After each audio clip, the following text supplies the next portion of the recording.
Welcome to our channel. ఈరోజు కొబ్బరి పాలతో అన్నం అంటే కొబ్బరి అన్నాన్ని ఉల్లికారం వంకాయతో ఎలా రుచిగా ఉంటుందో తయారు చేసుకుందాం. దానికి కావాల్సింది ముందుగా కొబ్బరి చిప్పని అంటే కాయ పగలగొట్టి 2 చిప్పలు సన్నగా ముక్కలు కోసుకొని కొంచెం వాటర్ పోసి మెత్తగా గ్రైండ్ చేసి 2 కప్పుల వరకు కొబ్బరి పాలను తీయండి.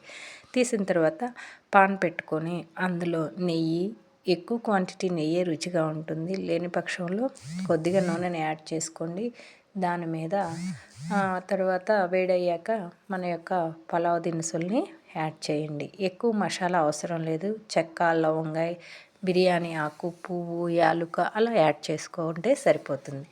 ఇలా కొద్దిగా అవి వేగాక అందులో అల్లం, మనం ముందుగా తరిగి పెట్టుకున్నటువంటి ఉల్లిపాయ ముక్కలు, పొడవుగా కట్ చేసుకున్నటువంటి క్యారెట్, పచ్చిమిర్చి, కొత్తిమీర అన్నీ వేసి వేయించుకోండి. వేయించిన తర్వాత అల్లం వెల్లుల్లి పేస్ట్ కూడా ఇందులో యాడ్ చేయండి.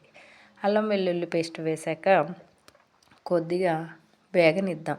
అల్లం వెల్లుల్లి పేస్ట్ రెడ్డిష్గా వచ్చాక అందులో మనం కొద్దిగా జీడిపప్పులు కూడా వేసి, నెయ్యి ఉంది కదా ఆల్రెడీ, వీటిని సపరేట్గా వేయించుకునే పని లేదు. అందులో కొద్దిగా వేగాక జీడిపప్పు, మనం ధనియా, జీలకర్ర పొడిని యాడ్ చేసుకోండి. మనం అరగంట ముందుగానే బియ్యాన్ని నానపెట్టుకోవాలి.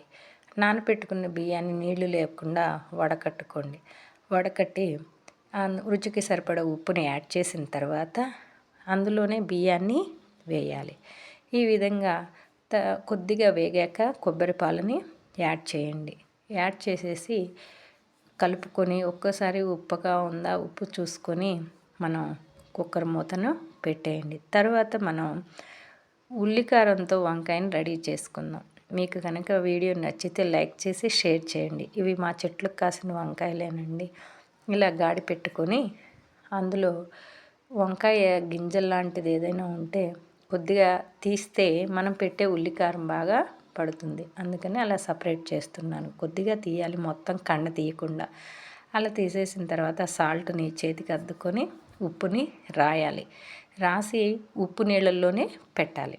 ఈ విధంగా పెట్టిన తర్వాత ఉల్లి కారం కోసం మిక్సీ జార్ తీసుకొని అందులో ఉల్లిగడ్డలు 2, అలాగే రుచికి సరిపడా ఉప్పు, జీలకర్ర, చిన్నుల్లిపాయ, అలాగే కొంచెం కొత్తిమీర, పుదీనా, కారం అన్నీ వేసుకొని మెత్తగా గ్రైండ్ చేసుకోండి.